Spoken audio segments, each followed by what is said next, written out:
Viewers, বিরতির পর আবারও নিয়ে এলাম আপনাদের প্রিয় অনুষ্ঠান ল অ্যান্ড জাস্টিস। আপনাদের সঙ্গে আছি আমি শাহ সোহেল আমিন এবং আমাদের সঙ্গে আছেন আমাদের কমিউনিটির একজন স্বনামধন্য ব্যক্তি, যিনি এই টাউনলেসের একটা ব্যারিস্টার চেম্বারের হেড এবং তিনি ছিলেন ফরমার জাজ ইন বাংলাদেশ জুডিশিয়ারি। সেই প্রিয় ব্যক্তি barrister Qutubuddin Ahmed Sikdar MB. So বিরতির পূর্বে আমরা নিচ্ছিলাম আপনাদের প্রশ্ন এবং এবারে চলে যাচ্ছি আপনাদের কাছে, দেখছি কি আছেন লাইনে। আসসালামু আলাইকুম। আসসালামু আলাইকুম। ওয়ালাইকুম আসসালাম। আমি সালমা হইরাম, লন্ডন থাকি। জি বোন, খুব আছেন? আমার হাজবেন্ডের লাগে আমি হিউম্যান রাইটে অ্যাপ্লাই করছিলাম। জি। তো টাইমে না হইরা দিলাইছে, আমার দুইটা বাচ্চা আপনার আছে। বোন, আপনার স্ট্যাটাস কি দা? আপনার হাজবেন্ড লাগে হিউম্যান রাইট কোশ্চেন দা? আমি ব্রিটিশ আর আমার আগর হাজবেন্ড নাই, মারা গেছেন। দুইজন বাচ্চা আছেন, একজন 2 আর একজন 3। এই বাচ্চা আগর হাজবেন্ডর না? আগর হাজবেন্ডর। জি জি, খুব আছেন ওলা। আর তাই অনেক হিউম্যান রাইটে তারা না হইয়া দিয়েছেন। কৌটু উঠছে জজেও কইরা বাচ্চা ছোট আছেন, যাইতাম কি দেশ লইয়া থা আমার হাজবেন্ডর বাপে আমরা লুক আফটার করতে পারবা হইরা। তো হইছে না, তো আমরা নয়া হরিয়া আপিল রাইট লাগি অ্যাপ্লাই করছিলাম, ওই আপিল রাইট দিছে না। তো বাদে আমরা সলিসিটার হইরা নিউ অ্যাপ্লাই করিলাও তোমরা অন্য অ্যাপ্লাই করছি। তে টাইম সাইন দেরা, তে তারা ইন্টারভিউ লাগি ডাকতে আর কি টাইম দে। জি। তো আমরা জানি না কি তো ইন্টারভিউ গিয়া সামনের সপ্তাহ কি হতার লাগে, আমরা কিছু ডরাইলাম। পেশাব কোন প্রশ্ন আছে নি? আমার কোন রাহা বাদ দে আমার আনসার দিন জানো। জি, আপনার আনসার দেন। আপনি আপনার যে সেকেন্ড হাজবেন্ড দেন তাইন কিলা আইসলা আফা? সেকেন্ড হাজবেন্ড তাই স্টুডেন্ট ভিসা আইসলা। আপনার পয়লা হাজবেন্ড মারা যাওয়ার কতদিন বাদে এন্ডে বিয়া করছেন? 8-9 মাস হইব।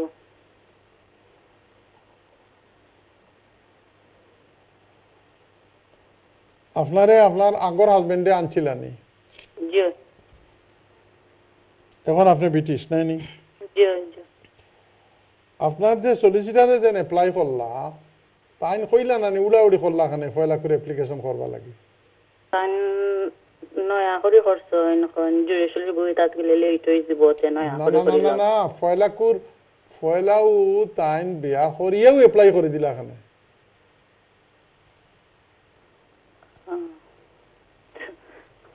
তাই স্টুডেন্ট ভিসা শেষ হয়ে গেছিল, ডরা তুই জানি দইরা ফাটাই দেয় তার লাগে। শেষ হওয়ার বাদে তো অ্যাপ্লাই তো করতেন শেষ হওয়ার বাদে, তাই না? জি। তো শেষ হওয়ার বাদে 1 মাস পরে করা যেতা, 1 বছর পরে করা হতো। আচ্ছা ঠিক আছে, আপনি শুনেন। ওকে বোন, অনেক ধন্যবাদ। আপনি টিভি সেটের সামনে থাকুন, আমরা গেস্ট আপনার প্রশ্নের উত্তর দিব। আমি চলে যাব আমাদের পরবর্তী কলারের কাছে। আসসালামু আলাইকুম। ওয়ালাইকুম আসসালাম। আমি ম্যানচেস্টার দিয়ে কইয়া, আমার নাম জাকির। জাকির ভাই, খুব আছেন? আমি কইতাম স্যার, আমি তো কেন এই দেশ আমি আসলাম স্টুডেন্ট ভিসায়। জি। পরে আমি বিয়া করছি 2012। জি। বিয়া করার পরে আমি আমার ওয়াইফের আরো বিয়া আছিল, ও বিয়ার ওটা 2জন আসলা আর কি। তো তার বিয়া করার বাদে আমি যাওক আমি 18 বছর আমার ওয়াইফে দেখাইছেন, দেখানি বাদে আমি এদেশে লিগেল ইসলাম। আর আমি এদেশে হওয়া বাদে আমার কলেজের একটা B2 যেটা সার্টিফিকেট আছিল, ও সার্টিফিকেট আমি ফ্রড আনছিলাম আর কি। আনা বাদে ওটা দিয়ে অ্যাপ্লাই করে দিছিলাম আমাকে। বাদে 18 বছর দেখানি বাদে আমার এটা পারমিশন দিছিল। তো বাদে আমার এসে তারা পারমিশন দেওয়ার 9 মাস বাদে আমার একটা ইন্টারভিউ আছে। দেখা বাদে তারা তো কইছে তুমি তো ফ্রড একটা নিছো নি। তখন আমি শিকারাইছিলাম, আমার সলিসিটার কইছে তুমি এটা শিকারাইও, কারণ এটা তুমি যেটা আনছো এটা তারা কইলাও। তখন আমি শিকারাও বাদে আমার তারা আগে বা জানাইছে যে আমার ফ্রড সার্টিফিকেটের কারণে আমার তারা ডিফিউজ করে দিছে আর কি, কইছে দেশে যাওয়ার লাগে। তখন এর বাদে আমার টোয়াকর আছে নি? টোয়াকর জি টোয়াকর আছে। তখন এর বাদে আমার 2জন বাচ্চা আর হইছেন। ও বাদে আমি আমার ওটার রাইটে আবার অ্যাপ্লাই করছিলাম। করা বাদে তারা আমার কইছে যে সার্টিফিকেটের কারণে আমার তারা রিফিউজ করেছে। বাদে আমি আপিল করছিলাম, আপিল আমার দিছে এপ্রিলের 25 তারিখ।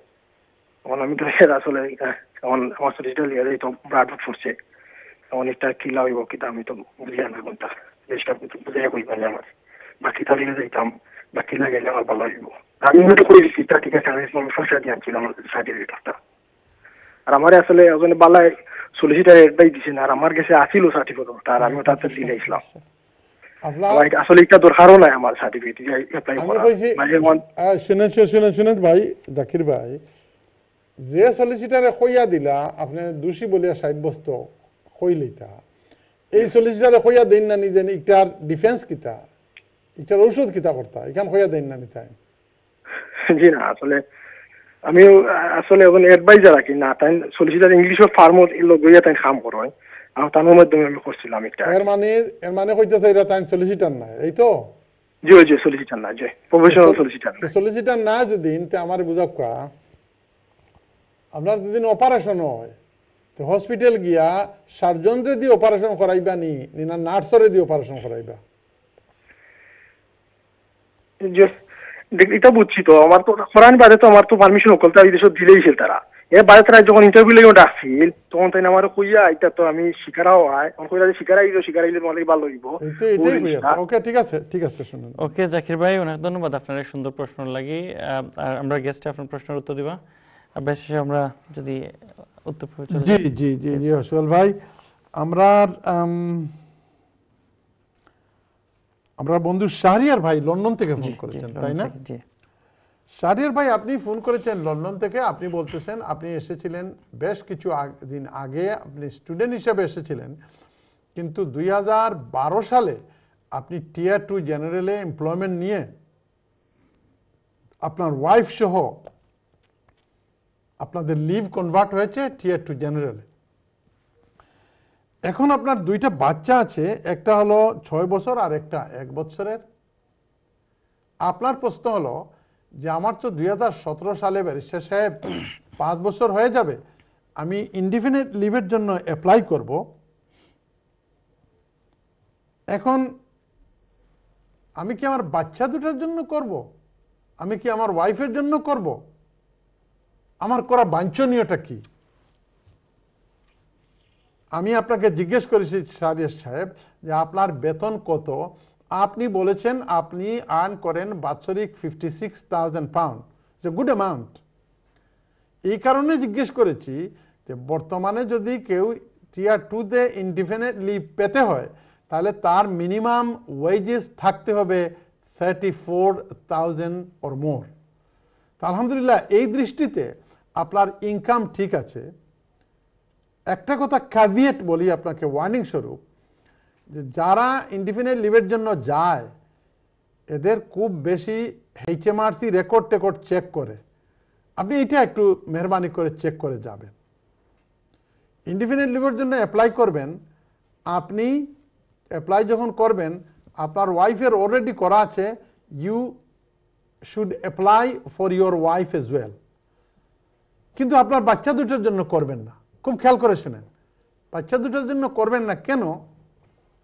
যেহেতু বাচ্চা দুইটা, থ্যাংক ইউ, যেহেতু বাচ্চা দুইটা জন্ম হয়েছে এদেশে, আর আপনারা যখন ইনডিফিনিট লিভ পেয়ে যাবেন তখন আপনি ওদের জন্য খামাকা পয়সা খরচ করতে যাবেন কেন? ইনডিফিনিট লিভ পাওয়ার জন্য আপনি ওদের যেহেতু লিভ আছে 2018 সাল পর্যন্ত, তখন আপনি রেজিস্ট্রেশনের জন্য ওদের ডাইরেক্ট ব্রিটিশ হওয়ার জন্য অ্যাপ্লাই করবেন আপনি এবং আপনার ওয়াইফ ইনডিফিনিট লিভ পাওয়ার পরে।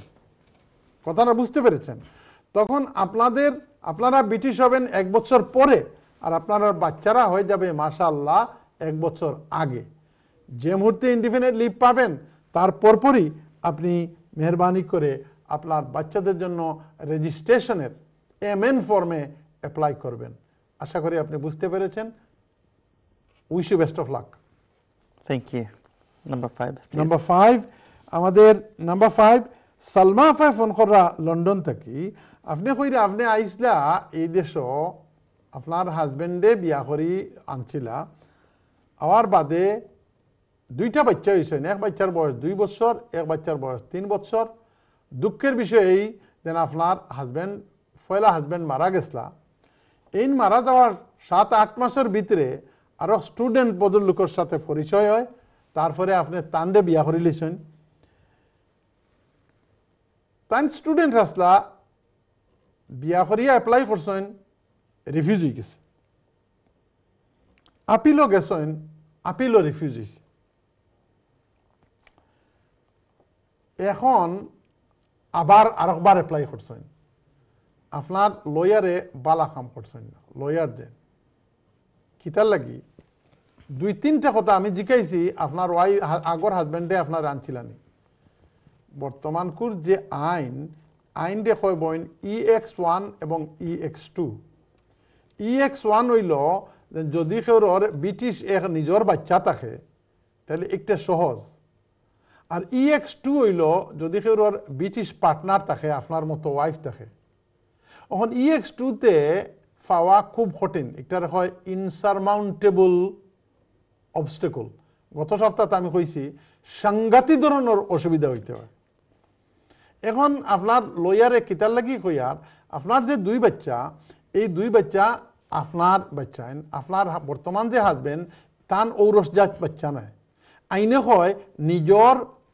ঔরসজাত বাচ্চা হইতে হইব এখন ওয়াইফের বাচ্চার কারণে তাইন লিভ পাইতা নাই আপনারে জিজ্ঞাসি আপনি আপনার হাজবেন্ডে আনছিলেন যদি ওয়াইফ দেশ জন্ম না হয় আর দেশ বড় না হইন তে তারা ঠিকও হয় আপনি যাক্কা গিয়ে আপনার বাচ্চাইন লইয়া হাজবেন্ড লইয়া বাংলাদেশও গেলে কারণ বড় ইয়া দেওজন আইছেন বাংলাদেশ থেকে আপনার লয়ারে আমার কাছে যদি আইতা তে আমি আপনার আর এপ্লাই কমপক্ষে বিয়ার 2 বছর বাদে এপ্লাই করাইলাম মানে অথবা এই হাজবেন্ডর বাচ্চা একটা হওয়ার বাদে করাইলাম মানে এখন বইন আপনার যে সমস্যাটা এই সমস্যাটা লাগি আপনি মেহরবানি করিয়া আমার খারাপ লাগে একবার আপনার সংসার আল্লাহ নিচে গিয়া আপনি কোনো লয়ারের কাছে গিয়া সামনাসামনি ফেস টু ফেস বালাক করি হাজবেন্ডে লইয়া গিয়া বুঝিয়া আগে আগুকা নতুবা আমি লাগের আপনার এও আপিলও আপনি লুজ করবা আর বাদে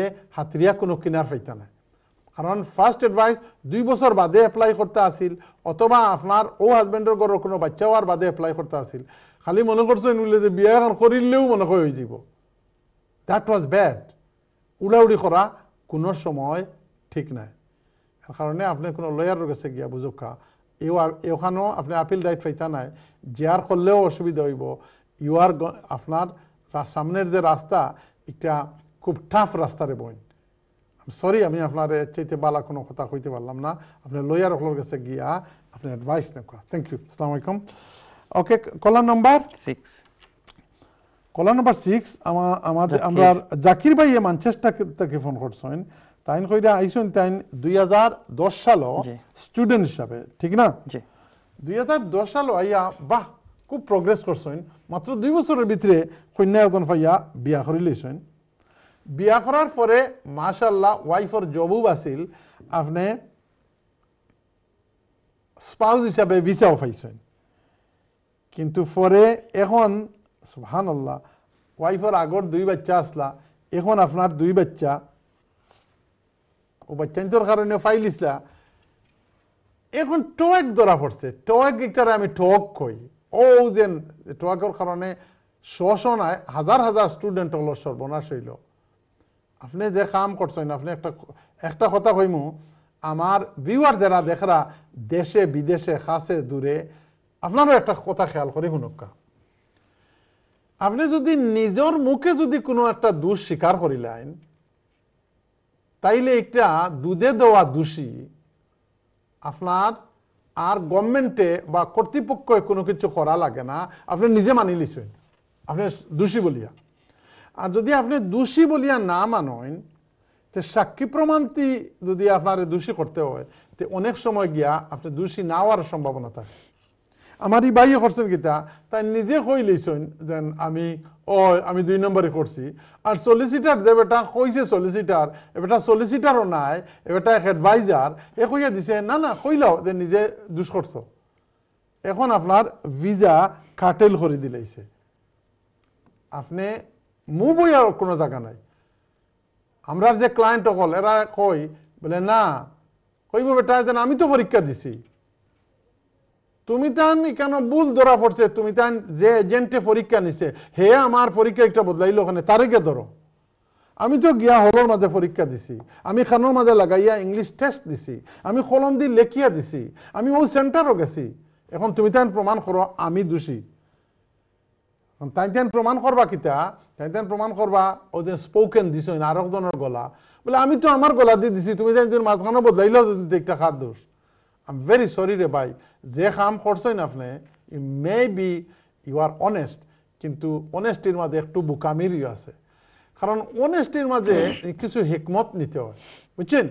আমার ইয়ের মাঝে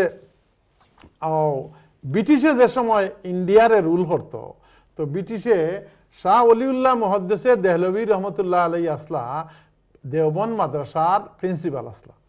তো একবার পুলিশ গেছে এই যে স্থানীয় পুলিশ গেছে গিয়া জিকার বলে গেছে অ্যারেস্ট করি আনতো করি তানলে ব্রিটিশ সরকারে কইয়া দিছে। गया तुकार अरे वलीउल्लाह किधर है, हम तो उसके बारे में वारंट लेकर आया हूँ उसको अरेस्ट करने के लिए। गया खारे जिकार शाह वलीउल्लाह साहब रे हजरत मौलाना वलीउल्लाह रहमतुल्लाह अलैहि रे निजे गया पुलिशे जिकार बोले वलीउल्लाह होई আমরা আইসি ওলিউল্লাহ রে অ্যারেস্ট করতাম ওয়ারেন্ট লইয়া। এখন যে তাইন কইন বলে আমি ওলিউল্লাহ তো লগইয়া হ্যান্ডকাফ লাগাই লিয়া যাবো কি তাইন থোড়া এক ধরা ফা তাকে ওলা ডুলাইয়া উলাইয়া কইলা ওলিউল্লাহ থোড়া সা পহলে ইধর তা। ওলিউল্লাহ তো একটু আগে অন্য আসিল ও তাইন অন থেকে হরিয়া নিজে কইলা বলে ওলিউল্লাহ তো থোড়া সা পহলে ইধর হি তা। মিশা মাতলা না কিন্তু হেকমত করলা যে একটু আগে ওলিউল্লাহ সত্য ঘটনা যে অন্য আসলা হরিয়া গেল। এর কারণে হেকমত বড়। আমার আমার ওয়ালিদ সাহেব রহমতুল্লাহ আলাইহি আমার বাবা একটা কথা কইতা বলে বুকা অকল ব্যস্ত যাইতে পারতো না। আমাদের আব্বা কিতার লাগে বুকা যাইতে পারতো না বলে আল্লাহ ছাড়িয়া কইবা যার ইচ্ছা যাবা যাও দেখি দুজখর রাস্তা আছে বেহেশতর রাস্তা আছে। দুজখর রাস্তার দিকে অকল গান বাজনা তামসা তুমসা অকল নাচ তামসা কথা এ মনে কর ববাই মনে হয় বেস্ট বালা বালা জিনিস দেখি আর ওবা যাইব গিয়া। এর কারণে আপনার যে অ্যাডভাইজারে যে অ্যাডভাইসটা দিছেন এটা আমি অত মে বি অনেস্ট কিন্তু খুব একটা ক্লেভার বা ইন্টেলিজেন্ট নয়। আই এম ভেরি সরি, আপনি go to a professional lawyer and get some advice, otherwise you will be in trouble. Thank you very much. অনেক ধন্যবাদ দিচ্ছি ব্যারিস্টার সাহেব খুব সুন্দর করে উত্তরটা সম্পন্ন করার জন্য। দর্শক মণ্ডলী, আমরা চলে এসেছি আরেকটি ছোট্ট বিরতির সময়। বিরতির পর আবারও নিয়ে আসবো আপনাদের প্রিয় অনুষ্ঠান এবং আপনাদের প্রিয় গেস্ট। ততক্ষণ পর্যন্ত আপনারা কোথাও যাবেন না, আমাদের সঙ্গে থাকবেন। আমরা এসে আপনাদের কাছ থেকে প্রশ্ন নেব এবং আপনাদের প্রশ্নের উত্তর দেব। ধন্যবাদ।